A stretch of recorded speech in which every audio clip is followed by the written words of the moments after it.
Join the DCTV family. All right, WHODEY Nation, we have some good, juicy information to unravel in today's stream. Let me make sure we're live. One sec, guys. Let's see, are we live?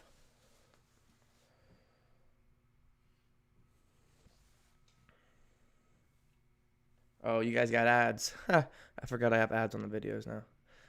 All right, well, so yeah, we have a lot of juicy information to unravel in today's stream. Essentially, if you didn't know, within the past hour, the Cincinnati Bengals organization has told Carlos Dunlap to just skip practice and just stay at home. Now, you might just see this for the first time and be like, okay. And yeah, what's the big deal about that? The big deal is they know that he is going to be traded and be off the team very, very soon. I'm going to get into possible predictions of where he could be traded, some news that could happen, and I'm expecting this trade news to happen within probably 48 hours. The thing is, you can't know you're going to trade someone. Tell him, don't even show up to practice. He's that much of a cancer to the locker room that they don't even want him at practices. So that tells me they are trying very aggressively to get him out of the locker room. So within the next 48, 72 hours before the game, hopefully, expect me going live again because there will be a trade, hopefully, for Carlos Dunlap. This blows my mind. I know a lot of people are upset about it. For me, I think it is a great move by the Bengals front office. They are grabbing the bull by the horns. They see this guy that's coming out and just talking so bad on the team, and they said, all right, you want to play that game? Don't even show up, because the next time you'll be out of practice, it'll be for a whole nother city and a whole nother team. I love it. I love it. The fact that the Bengals organization has came out and said, all right, two can play that game. Grab your stuff, pack your bag, don't even come to practice. The next time you'll be on a practice field, it'll be in another city. We'll go ahead and send you off with the plane ticket. So I love it, honestly. I think it's such a strong move for the Bengals organization. I think it's very awesome. But within the next, I don't know, 72 hours, the next 72 hours, next 3 days, let's hope that there will be a Carlos Dunlap trade. I mean, it has to be pretty close if they're telling this guy, don't even show up. Don't even show up. Don't go to practice. One, that tells me he is that much of a cancer to the locker room. That number two tells me that they're probably going to be closing on a deal soon. And three, that the rest of the guys are buying in on Zach Taylor. I saw other news coverage of the Bengals, I think, on Twitter, where somebody went out there and said that the rest of the locker room has bid on Zach Taylor.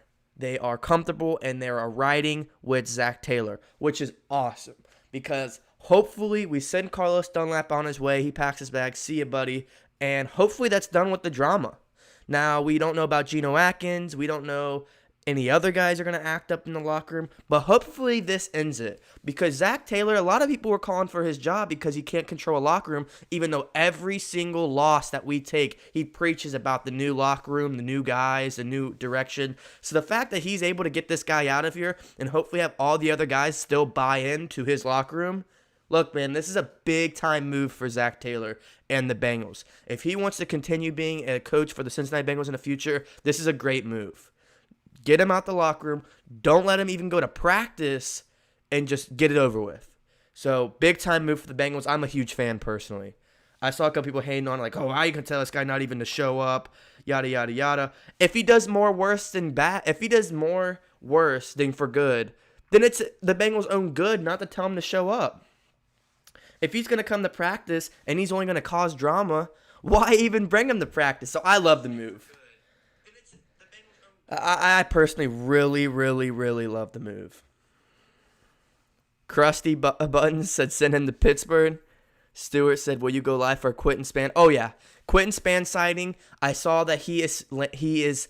I saw one thing a few days ago that he was landing in Cincinnati. Now I'm saying that his protocols are being pushed back because of COVID. The Bengals are still going to sign Quentin Span. So as soon as he gets signed, as soon as I hear the news leak on Twitter, I will instantly go live for the Quentin Spain signing as well as the Carlos Dunlap trade. So make sure you hit that notification bell on YouTube so you get notified every time I go live, because as soon as it's breaking news, I'm going to go live no matter where I'm at, for sure. Dylan said, if you want to play, work harder, bottom line. This is a team game. If you don't want to jump on board, then leave. Exactly. I think a big reason why I'm so excited for this is because the Bengals have been such a conservative franchise for so long when it comes to trading, free agency, sending players away. And finally, they show some aggressiveness, like, oh, this guy wants to act up. He wants to disrespect the Bengals organization. All right, buddy, see ya. Don't even show up to practice. Like, I freaking love it, man. I love it. And I know it's hard to say you love it because it's it's a negative situation. Like, a player that is one of the best players in that position for the Bengals of all time is getting shipped off. Like, yes, that sucks. I get that. But the way the Bengals are handling it, I love it. Because the Bengals are saying, all right, you see what we're doing to Carlos? You want to be like that too? You want to outspeak like that against the team? That can be you too. So very quickly, the Bengals grab the bull by the horns, which is Carlos Dunlap, and trying to build a little gang inside the team saying that we don't want, we're not buying in Zach Taylor. He's benching me, whatever. And he's trying to get people to build around him. They said, all right, come here, buddy. You're out of here. Who else? So it's going to be very interesting once Carlos Dunlap is up and out of Cincinnati. Who else, if anybody else is going to, come out and disagree with Zach Taylor? What's going to happen with Geno Atkins is a huge question mark. AJ Green, the rest of the veterans, really, what's going to happen now that Carlos Dunlap's going to be shipped off somewhere else? It's going to be very interesting to see, because if we ship off Carlos Dunlap and it's smooth sailing, obviously we're not going to make the playoffs at this point. No Super Bowl, no nothing like that for 2020. But looking forward for the rest of the season and for the future, what is going to happen in this locker room? Is this going to be it? Is the whole locker room just going to be smooth sailing from now on? Are we still going to have a few bumps in the roads where there's other guys outside of Carlos Dunlap that also feels like Zach Taylor is not the answer? And we're gonna probably find out pretty quick. Team cohesion is all. That's right, Stuart. That's right. If Cincinnati don't get anything except O-line, I'm done. I don't know if they'll be able to get an O-lineman for Carlos Dunlap, but hopefully they can get a decent value trade or a draft pick so they can draft an offensive lineman. That'd be pretty key. We'll have to see because, Carlos Dunlap hasn't played great, so I'm sure the market value isn't great either. It's not like he's had a monster season so far. Even when he's been in, he's not been good. He didn't play much. He had a limited, snap count last week. And when he did play, he drawed offsides and had 0 tackles, 0 assisted tackles, 0 sacks, 0 tackles for loss. It was completely zeros besides the offsides or the neutral zone infraction penalty he got. And it's like, dude, it's in his head.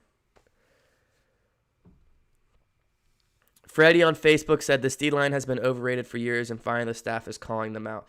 I mean, the D-line's been good in the past. When the team's been healthy, the D-line has been good. Geno Atkins has once upon a time was a top 5 defensive tackle in the league. Carlos Dunlap once upon a time was top 10 defensive end in the league. And they're not in their prime anymore. So the fact that these guys are veterans, if they're going to be veterans, you have to lead the locker room in a positive direction, just like Giovanni Bernard does. Giovanni Bernard isn't a Hall of Fame player. Giovanni Bernard isn't an all-time great. Giovanni Bernard's not a top 15, top 20 running back at that. But Giovanni Bernard is a leader. He buys into the culture, he stays positive, and when the team needs him most, he shows up. That's why Giovanni Bernard is so loved in the Cincinnati organization. And Carlos Dunlap doesn't have to go out there and get 10, 15 sacks a season to be on this Bengals franchise. He could have retired as a Bengal. All he has to do is buy into the locker room, be somewhat productive, and just stay positive, be a team leader, and he most likely would have retired as a Bengal. And the same thing can happen with Geno Atkins, unless the Bengals decide to trade him too. And same with AJ Green. So let's not act like these guys should get traded because they're not good. The Bengals aren't aggressive. The Bengals have never been aggressive when trading people, when going in for agency. They just never have been. So if you don't give them a reason to trade you, the Bengals aren't going to trade you. You give them a reason to trade you. You force their hand. They tell you not to show up to practice. And hey, buddy, we'll buy you a plane ticket because you're going to be out of here within 72 hours. So, yeah, that's my opinion on that.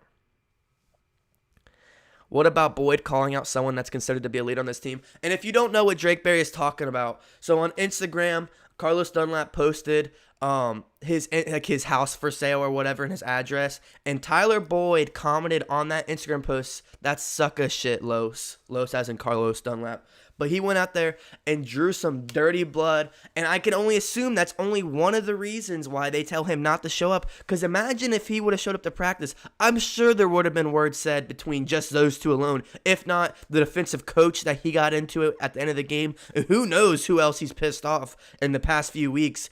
But the fact that Tyler Boyd stood up for this organization and went in there and commented, "That's sucker shit." Yo, like, Tyler Boyd is the freaking man. He's been unbelievable this season. I'm pretty sure he leads the NFL in receptions. He's going to get another back-to-back 1K yard season. He has just been the man for the Bengals the past 3 years, and I'm so excited to have him on this team and to be a leader. The fact that he stands up for the rest of his team and goes in there and comments that, it shows that he's, like, not afraid, like, that he is going to stand up and buy in on this Zach Taylor team, and I freaking love it. I love it. What he said, I love it. And I'm always sure that's only one of the reasons out of the many reasons why there's not going to be any practices that Carlos Dunlap is going to be attending while he has a few more days in Cincinnati. I'm down, shake it up, and fire up the players who want to stay. Exactly, man. We're at a point where the season, we're fighting for a couple wins, some respectable wins, and a decent, draft spot.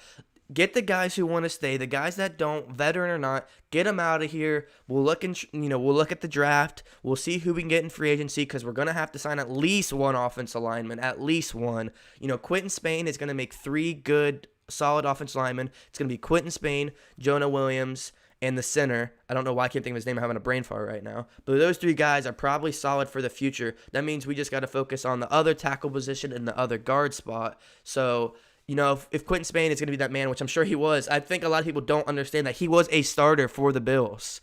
They didn't cut him because he wasn't good. They cut him because of salary cap, and he just had problems with the front office, I believe, in Buffalo. He played the whole entire 28 season, gave up 0 sacks. I'm pretty sure that's the stat I saw. He is a great offensive lineman. It wasn't that he, didn't make the roster. He was a hell of an offensive lineman for the Bills. So this guy really could be the future for us for next couple of years if we sign him. I'm assuming it's going to be like a 1-year, 2-year deal, a prove-it deal. Let's see how you do. Okay, you do good, we'll bring you back type of deal. That's what I would assume. But, yeah, I'm pretty excited for that as well. Yes, Hopkins. Thank you, Joe, on Facebook. Yeah. Exactly what I'm talking about. So if those 3 guys, can be the star for the future, maybe draft somebody, assign at least one offensive lineman, at least the tackle spot. You can draft a guard, but the tackle spot, we got to protect Joe Burrow at all costs. So this would help a lot. And adding more draft picks is only going to add to the value that we can use in trading. Probably won't happen. But if not trading, then 2, going to sign people and saving money because we get rid of the Carlos Dunlap salary.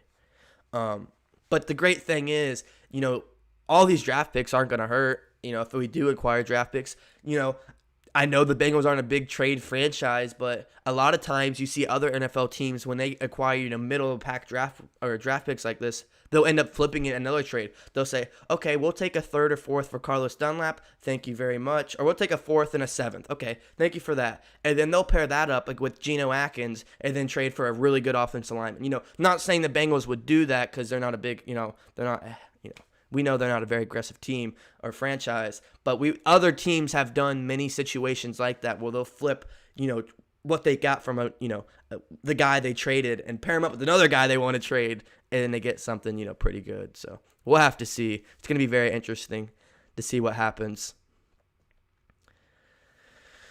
I'm a fan of Gio. Yeah. If you're a Bengals fan, you have to love Giovanni Bernard. The energy he brings. The blocks he was putting up on game day, the little Giovanni Bernard, the big 250 defensive linebackers and linemen that he had to go up and just blow up in the backfield to protect Joe Burrow, that just got me so fired up seeing that. I wasn't a fan of Boyd's style of call-out. I'm down with the passion. Honestly, I really don't care. He's probably pretty frustrated, and he's not, I don't mind it because he's not icing it. He's straight up. He's going to tell you how it is, and that tells me a little bit of his personality, that he's not going to sugarcoat anything. If he doesn't believe you're in the right, he's going to let you know. So I mean, if you're gonna be mad at him, look what look at Carlos. Look what Carlos was doing. Like, I personally didn't mind it. Tyler Boyd is the man on and off the field. I love that dude. Yeah, the Tyler is the man. I'm really liking what he's doing. I wonder what we can get for John Ross. And yeah, I mean, the John Ross situation is very interesting too, because you have a guy who's been out with illness for the past month, 3 weeks, or however long it's been now, with an illness, and he requested a trade. You can't trade the guy if he's not healthy. So if we get anything, probably a 5th, 6th, 7th rounder, if that.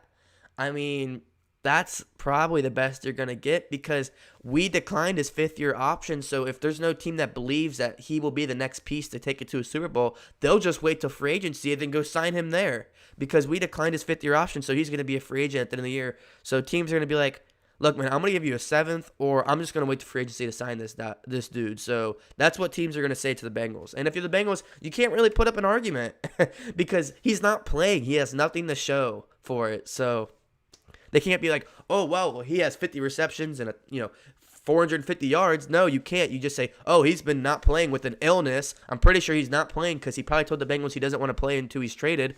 I don't know if that's true or not, but I mean, what's this illness? Like, if it's COVID, so it would have came out and it would have been told by now. But I don't know, man. I honestly think when he said he wanted to be traded, that it had to be something like, hey, I'm not playing. I'm not playing. Like, trade me and I'm out of here. So I don't know.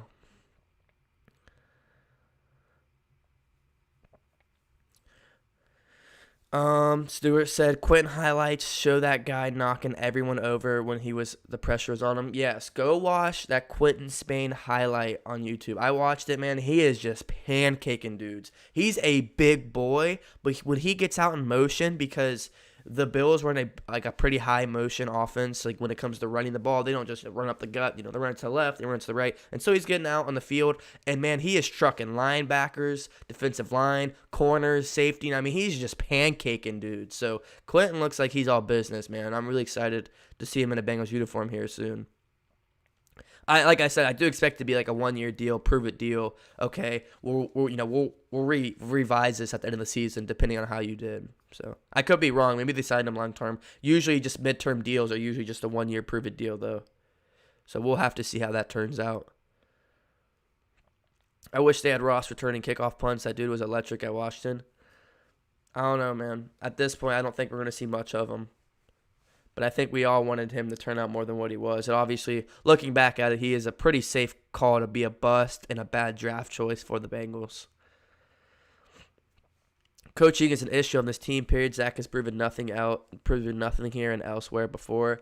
Personally, I disagree. I think Zach shouldn't be fired yet. I think his play calling has been phenomenal these past 3 weeks. He's putting up, outside of the Ravens game, he's putting up 30 points a game. He's an offensive coach. Throwing up 30 points a game should win you football games. On the other hand, the defensive coordinator, #fire Lou. I'm hands-on. We got to fire that defensive coordinator, Lou Alamero. Excuse me, I don't know how to pronounce his last name. That's why I just say #fire Lou. The defensive coordinator has to go. I know we're hurt on the defensive side of the ball. I know we got a lot of young guys, but there is no excuse. Our defense should be blowing games for us, as many as they have. 21-0 up over the Chargers. We had a lead last week. There's no reason our defense should be blowing as many leads as they are. I personally am not done with Zach Taylor. I still think we got to see how the end of this year, plays out. I know he's not been very successful in the win column since being a head coach, but these past few weeks, I don't really mind his play calling. If anything, I thought it's been pretty good. And you got to remind, this is him and Joe Burrow's 5th, 6th game together. So it takes time. And they're putting up points. Let's not go back, but outside of the Ravens games, the Bengals offense is putting up points. Why? Because they're calling good plays, and Joe Burrow is the freaking man. 400-plus yards, 3 or 4 total touchdowns, whatever it was. Joe Burrow will be the rookie of the year. AWOL, you are 100% correct. Let's ride the season out and see how Zach is doing. If the locker room gets under control again, I say if the locker room continues to just break out, yeah, I think you got to look over it again and see the future of Zach. But, if we trade Carlos Dunlap, the locker room calms back down, buys back into the process, there's no reason to trade the guy. As long as he's putting up points on the offside of the ball and can handle the locker room, keep him. If the locker room continues to have an outlash the rest of the season, yeah, you got to review what's going on. If it's him or the players, at that point, it would probably be him. But the defensive coordinator has to go. # fire Lou all day. Yeah, that man has to go. There's no excuse. No excuse. WHODEY AWOL. WHODEY Stewart. Can't wait for the rebuild to be over. And honestly, I don't think, the few games that we lost by within, 7-8 points in one possession game, you go back to that, we have 3-4 wins. I hate going to the what ifs, 'cause I feel like Bengals fans are constantly forced with the what if this happened, what if that happened.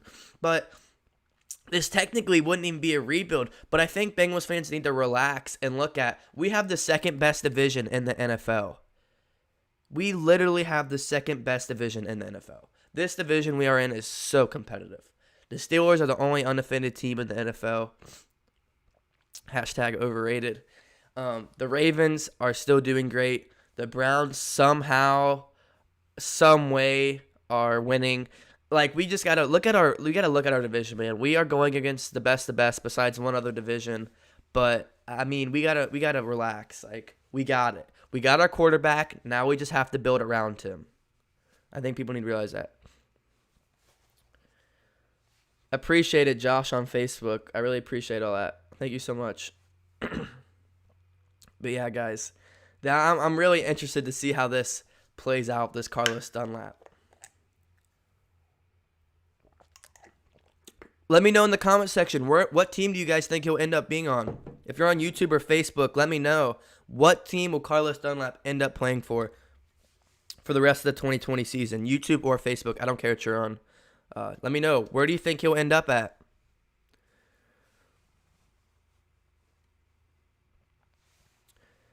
Better O-line and new corner. Well, I think, yes, our O-line is our most definite spot we need to obviously figure out.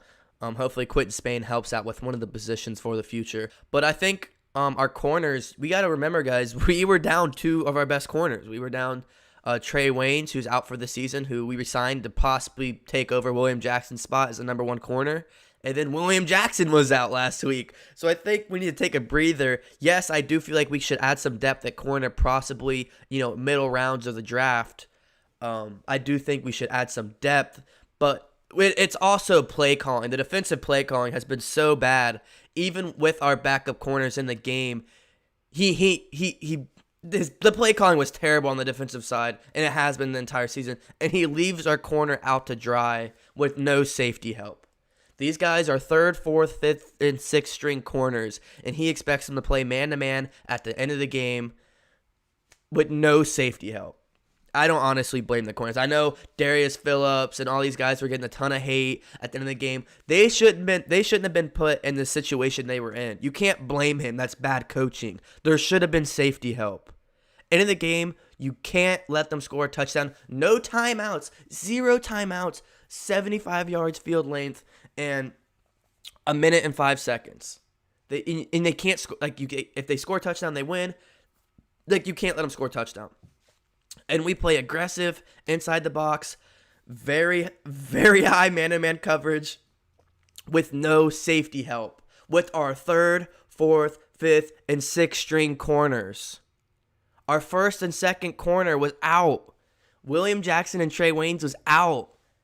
It's bad coaching. Blame the player all you want. He shouldn't have been put into that position. He shouldn't have been.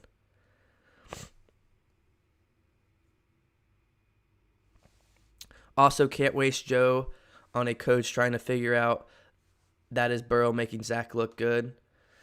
And yeah, I mean, that's a question you could raise if you want to look at the other side of it. Definitely, if you think the only reason Zach Taylor looks good is because Joe looks good. But it's all on Joe. Joe has to be honest with the front office. If he doesn't think Zach Taylor is the man, he has to speak up for himself. And otherwise, if he doesn't, then we shouldn't have to believe that he isn't the guy. So I'm more worried about our defensive coordinator than Zach Taylor. I'm going to be honest. You can talk all you want about Zach Taylor's job, but that defensive coordinator's got to go before anybody else. It just has to.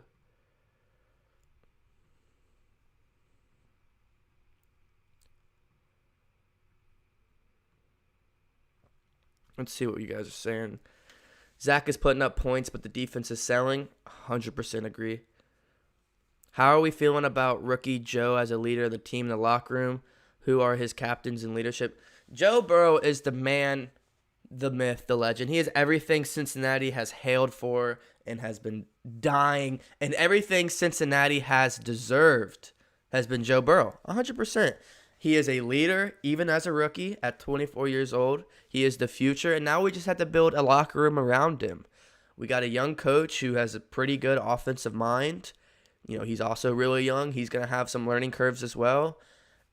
So I think, we got to now look at a captain offensive lineman, which I believe will be Jonah Williams going to the future. If he can stay healthy, I think we got the running back, Joe Mixon, as long as he can stay healthy, with the backup, Giovanni Bernard being the captain of this team. I think that's and then receivers, you got Tyler Boyd. If AJ Green decides to stay, or even if he leaves, I don't think it will be the end of the world if he does leave. I might catch some heat for that if he does end up leaving or get traded. I don't think it's the end of the world. Will he leave? I'm not saying he will. He might retire as a Bengal. But I think if he were to leave, I don't think it's the end of the world. But even if he does stay, AJ Green, Tyler Boyd, T. Higgins is a monster, a first-round talent that we somehow fell to us in the first pick of the second round. T. Higgins is the future and will be the replacement of AJ Green. When AJ Green does go, he will take the torch, pass it on, and he will be that guy. Same height, same size, plays like the same way. Just T. Higgins looks more loose because he's so much younger. So I think we're totally solid at receiver. And then you go to defense. Our defensive line, there will be some flip over once we get rid of Carlos Dunlap. See what happens with Geno Atkins. But I think defensively, Sam Hubbard, Carl Lawson are two guys for the future that we don't have to worry about in the end spot. Although Carl Lawson is on an expiring contract, so we'll have to see where that goes. We'll have to see what happens with that expiring contract if we resign him or not. I mean, we definitely should. I don't know why. I guess we'll just wait to the offseason and see how he does, because he hasn't been the worst, but he hasn't been the best. So if he doesn't rack up a lot of stats, then the Bengals might get a good deal on him for the next 3-4 years. DJ Reader, someone we locked up that's out for the season as well. He came from the Houston Texans, I believe. He obviously got hurt for the season, unfortunately, but he is there for the future. I do think that we should lock down in the draft, middle, late rounds, another defensive tackle or a rusher, just to continue to bring in more young talent. I saw some people that want us to trade for Quentin Williams, the Jets defensive tackle. I think that would be a very interesting move, depending on how it could work out. That's something I would definitely be intrigued about.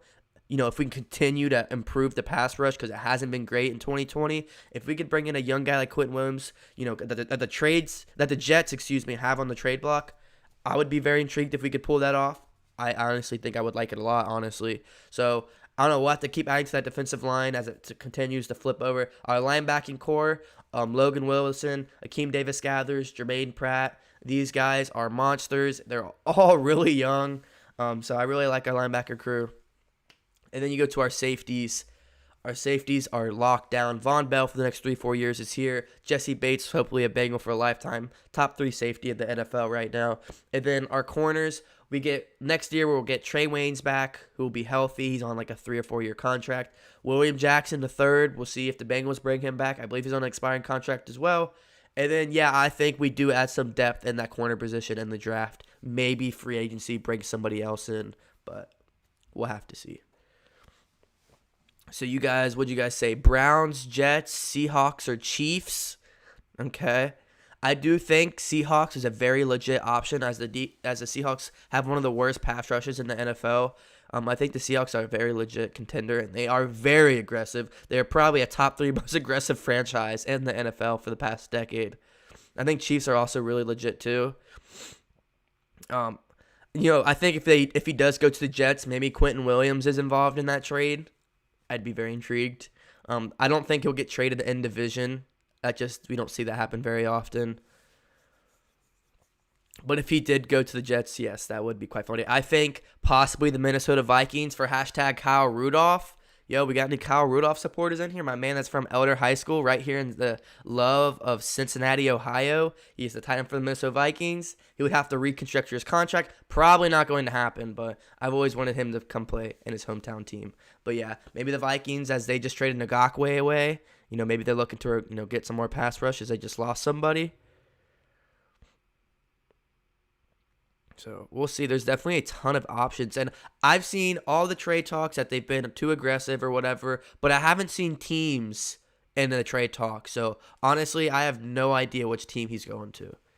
Hey, Stuart Monty with the donation. Thank you so much, Stuart. You are the recent donator. Appreciate that, my man. All the money goes right back into the stream. I'm working on getting a 1080 HD Logitech camera, hopefully within the next month. So that is exactly what my money's going towards. So thank you so much. It's going into the quality right now, 720. As soon as I get that, it'll be 1080.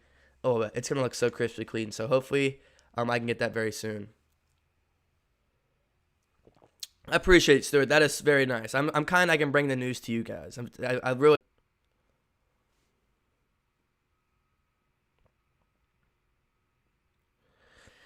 T. Higgins is great for us. Boyd is a pillar. Sample makes me happy. Can we get Mixon back? Yeah. And let's talk some Drew Sample. Drew Sample was very impressive this last week. He came in, didn't make many plays, but when he did make plays, it was pretty awesome to see. So Drew Sample, the man. Let's go Drew Sample. That was very awesome.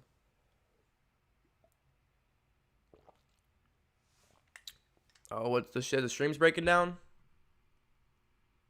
Oh, it's because I'm on my Wi-Fi. Is the stream good now? All right.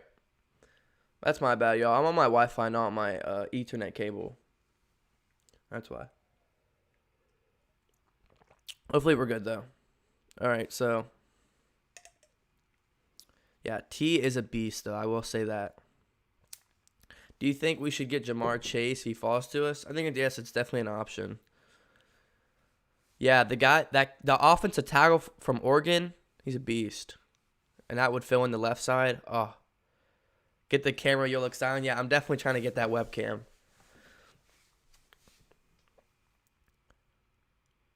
It's not Dunlap's fault, it's Lou's. I totally disagree. Dunlap hasn't done anything when he's in the game, so yeah, you're going to get benched. I want Lou out of here. I'm still #fire Lou. #fire Lou. I don't think the future is with Lou on our defensive side of the ball. But I don't think our future is Carlos Dunlap either. It's not Lou's fault. Lou can't... What Dunlap went on social media and said, Lou can't control that. He got benched because he wasn't playing good. Go look at Dunlap's stats for the year. What has he done? Nothing. It don't matter. I don't know why you're trying to argue that. Lou will be out of here by the end of the season, and so will Dunlap. So there's no reason to argue that because they're both going to be out of Cincinnati by the end of 2020. Yeah, Lou will be done after this year. I don't think he will be fired mid-season. I just don't see the Bengals being that aggressive, unfortunately. I wish he would. I just don't think he will. I think the Bengals will wait to the end of the season to fire him. But Dunlap's going to be traded, so I'm not even going to sit here and make that argument.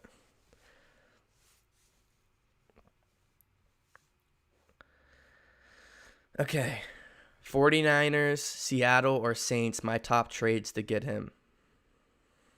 Yeah, I think those are all legit. 49ers are legit. I really like Seattle to get him.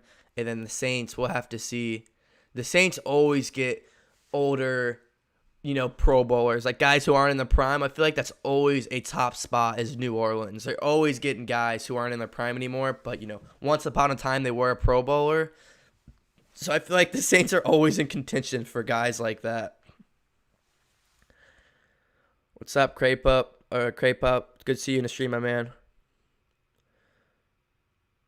Yeah, I agree, Drake. Fire Lou and trade Dunlap. But the thing is, the Bengals just won't fire him during the season. I just don't think the Bengals will, to be completely honest, which is unfortunate because I wish they would. I really wish they would. But it's just not going to happen, I don't think, realistically.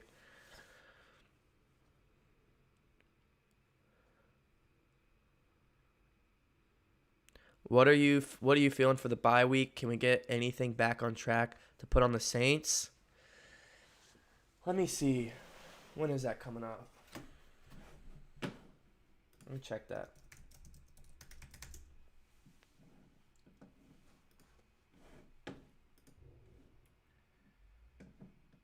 So 10-18, 10-25, 11-1, 11-15.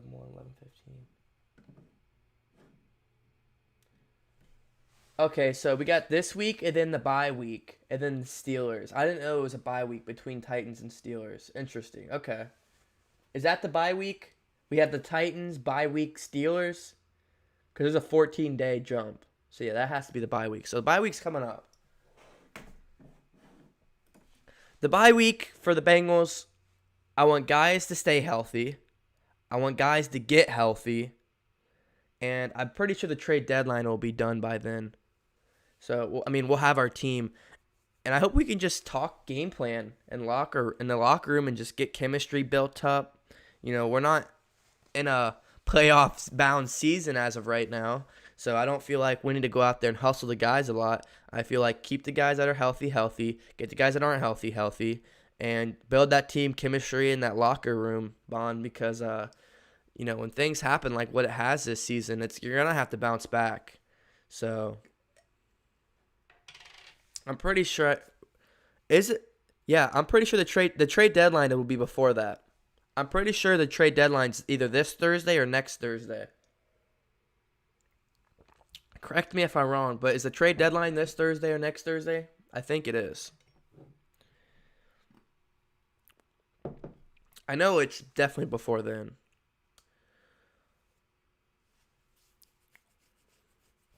When is Mixon supposed to be back? I heard he might have a Linswork injury. I'm not sure. They said it was day to day. I was watching the Zach Taylor yesterday, and he said day to day for Mixon. So to me, that means he'll be back this week, right? Like if on Tuesday he's saying day to day, then to me that means okay, yeah, he'll be back next week. If not next week, I guess after the bye, if they want to be on the safe side and hold him back. But Zach Taylor said day to day for him. They said what were the other injuries? They said somebody's out. I think it was Hart. I think they said Hart was out. They said Jonah Williams is under concussion protocol. I believe he said that as well. So we'll have to see what Mixon. But day to day means he's probably going to be back. But you never know. He could be happening. Maybe he's 90, 80, 75%. They're like, all right, man, we're not going to risk this. But I think the Titans, we still definitely have a shot. If you go to...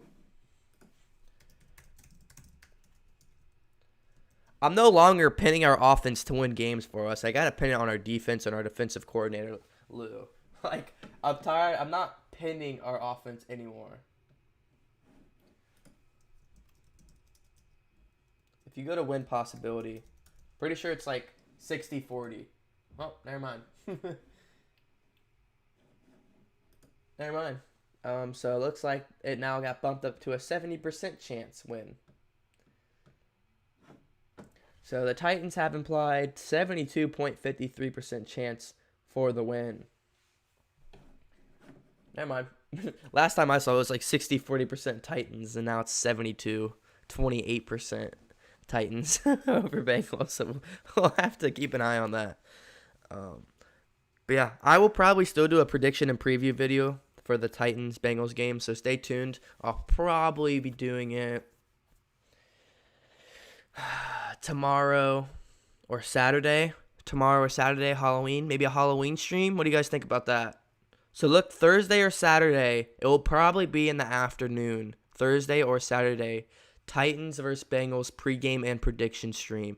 About an hour and a half, 2.5 hours long, just talking about the preview and matchup of the next game. So please, if you guys haven't already, like the stream, hit the subscribe button, and join the DC family. I know most of you guys already have, but yeah. EG says, I smell an upset. Man, that'd be such a good way to get some momentum going against the Steelers, man. I don't want to go into the Steelers game at rock bottom. I think this win is really bigger than anything because if we could get some momentum after beating this Titans team, which is a really, really, really good team, I think it could build some momentum going into the Steelers game.